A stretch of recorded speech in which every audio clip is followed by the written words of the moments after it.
जय श्री कृष्णा। राधे राधे। आप सभी को कार्तिक मास की हार्दिक शुभकामनाएं।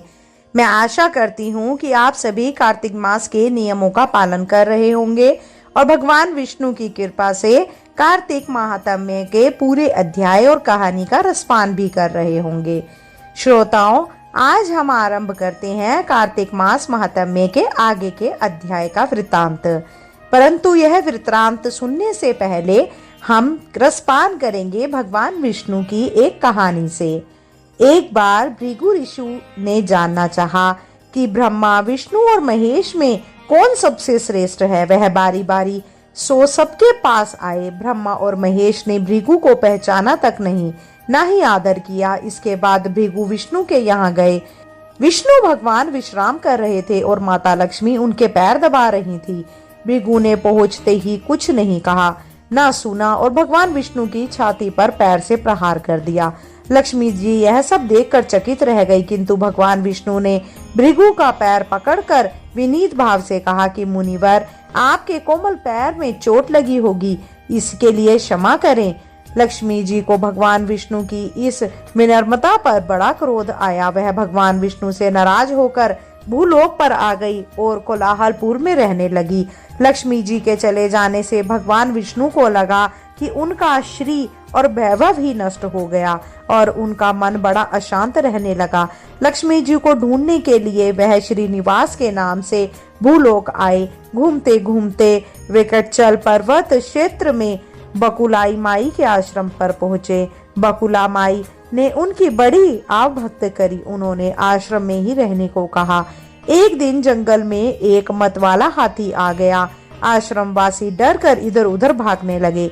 श्रीनिवास में यह देखा तो धनुष बाण लेकर हाथी का पीछा किया। हाथी डर कर भागा और घने जंगल में अदृश्य हो गया। श्रीनिवास उसका पीछा करते करते थक गए थे।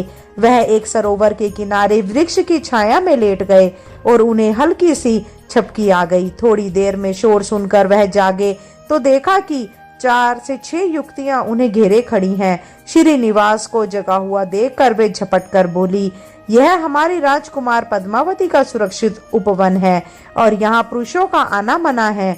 यहाँ तुम कैसे और क्यों आए हो?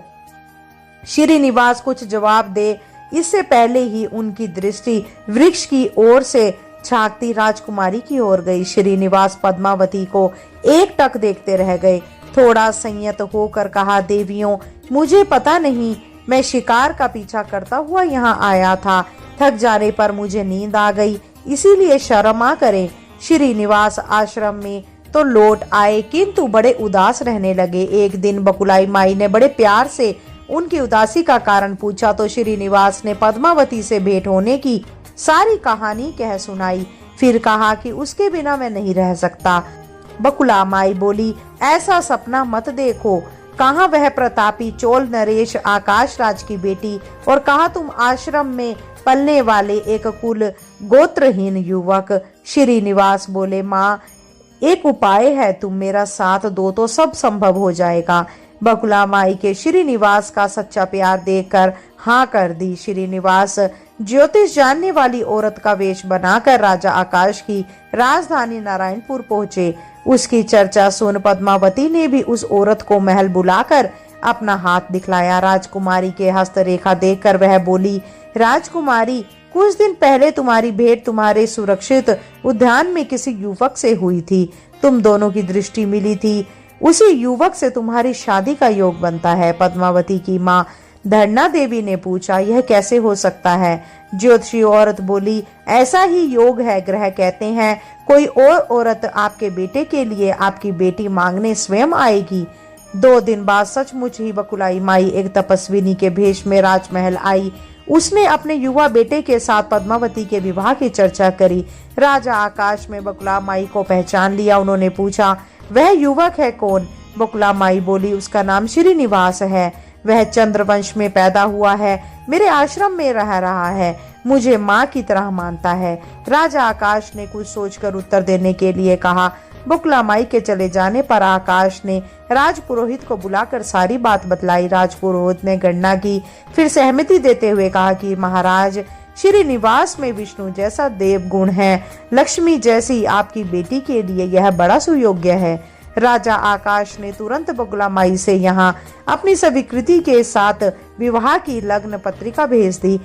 बकुला माई ने सुना तो वह चिंतित हो उठी। श्रीनिवास से बोली, बेटा अब तक तो विवाह की ही चिंता थी, अब पैसे ना होने की चिंता है। मैं वाराम स्वामी के पास जाती हूँ, उनसे पूछती हूँ कि क्या किया जाए। बकुला माई श्रीनिवास को लेकर वारामी स्वामी के पास गई और श्रीनिवास के विवाह के लिए धन की समस्या बतलाई तो वाराह स्वामी ने 8 दिम्पालों, इंद्र, कुबेर, ब्रह्मा, शंकर आदि देवताओं को अपने आश्रम में बुलवाया और फिर श्रीनिवास को बुलाकर कहा कि तुम स्वयं इन्हें अपनी समस्या बताओ। श्रीनिवास ने देवताओं से कहा, मैं चोल नरेश राजा आकाश की बेटी पद्मावती से विवाह करना चाहता हूँ। मेरी हैसियत राजा के अनुरूप नहीं है, मेरे पास धन नहीं है, मैं क्या करूँ। इंद्र ने कुबेर से कहा कि कुबेर, इस काम के लिए तुम श्रीनिवासन को ऋण दे दो। कुबेर ने कहा कि ऋण तो दे दूंगा, पर उसे यह वापस कब और कैसे करेंगे, इसका निर्णय होना चाहिए। श्रीनिवास बोले, इसकी चिंता मत कीजिए, कलयुग के अंत तक मैं सब ऋण चुका दूंगा। कुबेर ने स्वीकार कर लिया। सब देवताओं के साक्षी में श्रीनिवास के ऋण पत्र लिख दिया गया। उस धन से श्रीनिवास और पद्मावती का विवाह बड़ी धूमधाम से हुआ। तभी नारद ने कोलाहलपुर जाकर लक्ष्मी को बतलाया, विष्णु जी ने श्रीनिवास के रूप में पद्मावती से विवाह कर लिया है। दोनों वेंकटाचलम पर्वत पर रह रहे हैं। यह सुनकर लक्ष्मी जी को बड़ा दुख हुआ। वे सीधे वेंकटाचलम पहुंची। विष्णु जी की सेवाम एवं लगी पद्मावती को भला बुरा कहने लगी। श्रीनिवास विष्णु रूप मेरे पति हैं, तूने इनके साथ विवाह क्यों किया। दोनों ने वाक युद्ध होने लगा तो श्रीनिवास को बड़ा दुख हुआ। वे पीछे हटे और पत्थर की मूर्ति के रूप में बदल गए। जब दोनों देवियों ने यह देखा तो उन्हें बड़ा दुख हुआ कि श्रीनिवास तो अब किसी के नहीं रहे। इतने ही शिला विग्रह से आवाज आई, देवियों, मैं इस स्थान पर वेंकटेश्वर स्वामी से अपने भक्तों का अभिष्ट पूरा करता रहूंगा। उनसे प्राप्त चढ़ावे से धन द्वारा कुबेर के कर्ज का ब्याज चुकाता रहूंगा। इसीलिए तुम दोनों मेरे लिए आपस में झगड़ा मत करो। यह वाणी सुनते ही श्री लक्ष्मी जी और पद्मावती दोनों ने सिर झुका लिया। लक्ष्मी कोलाहलपुर आकर महालक्ष्मी के रूप में प्रतिष्ठित हो गई और पद्मावती चूर्णाचूर में शिला विग्रह हो गई। आज भी तिरुपति क्षेत्र में तिरुमाला पहाड़ी पर भगवान वेंकटेश्वर स्वामी के दर्शन हेतु भक्त गणों से इसी भाव से शुल्क लिया जाता है। उनकी पूजा पुष्प मिष्ठान आदि से ना होकर धन द्रव्य से होती है। इसी धन से भगवान श्री कृष्ण वेंकटेश्वर स्वामी कुबेर का कर्ज चुका रहे हैं। ये भगवान विष्णु की जय। श्री वेंकटेश्वर भगवान की जय। श्रोताओं, अब हम आरंभ करते हैं कार्तिक मास महात्म्य कथा अध्याय 30। कार्तिक मास की कथा करती भव से पार, 30वां अध्याय लिखूं हुई हरि कृपा अपार। भगवान श्री कृष्ण सत्यभामा से बोले, हे प्रिय, नारद जी के यह वचन सुनकर महाराजा पृथु बड़े आश्चर्यचकित हुए। अंत में उन्होंने नारद जी का पूजन करके उनको विदा किया। इसीलिए माघ, कार्तिक और एकादशी यह तीनों व्रत मुझे अत्यधिक प्रिय हैं। वनस्पतियों में तुलसी, महीनों में कार्तिक और तिथियों में एकादशी और क्षेत्र में प्रयाग मुझे बहुत प्रिय है। जो मनुष्य इंद्रियों पर विजय प्राप्त कर इनका सेवन करता है वह मुझे यज्ञ करने वाले मनुष्य से भी अधिक प्रिय है। जो मनुष्य विधि पूर्वक इनकी सेवा करते हैं मेरी कृपा से उन्हें समस्त पापों से छुटकारा मिल जाता है। भगवान श्री कृष्ण के वचन सुनकर सत्यभामा ने कहा कि हे प्रभु, आपने बहुत ही अद्भुत बात कही है कि दूसरे के लिए पुण्य के फल से कलह की मुक्ति हो गई। यह महाप्रभावशाली कार्तिक मास आपको अति प्रिय है, जिससे पतिद्रोह का पाप केवल स्नान के पुण्य से ही नष्ट हो गया। दूसरे मनुष्य द्वारा किया हुआ पुण्य उसके देने से किस प्रकार मिल जाता है, यह आप मुझे बताने की कृपा करें। श्री कृष्ण भगवान बोले कि प्रिय, जिस कर्म द्वारा बिना दिया हुआ पुण्य और पाप मिलता है उसे ध्यान पूर्वक सुनो। सतयुग में देश, ग्राम और कुलों को दिया हुआ पुण्य या पाप मिलता था, किंतु कलयुग में केवल कर्ता को ही पाप और पुण्य का फल भोगना पड़ता है। सत्संग ना करने पर भी वह व्यवस्था की गई है और सत्संग से पाप और पुण्य दोनों को मिलते हैं, उनकी व्यवस्था भी सुनो। पढ़ाना, यज्ञ कराना और एक साथ भोजन करने से पाप पुण्य का आधा फल मिलता है। एक आसन पर बैठने तथा सवारी पर चढ़ने से श्वास के आगे जाने से पुण्य व पाप का चौथा भाग जीव मात्र को मिलता है।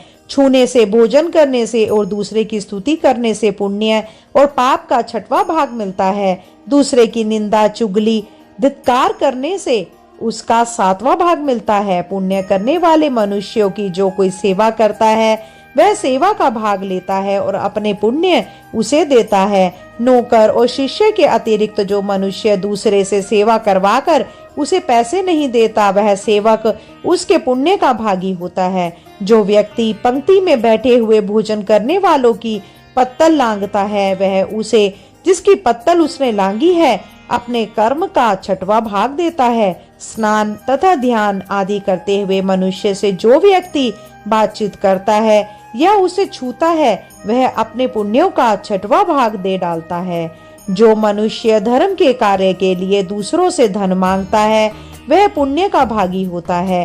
ठीक उसी प्रकार जिस प्रकार की दान करने वाला पुण्य का भागी होता है।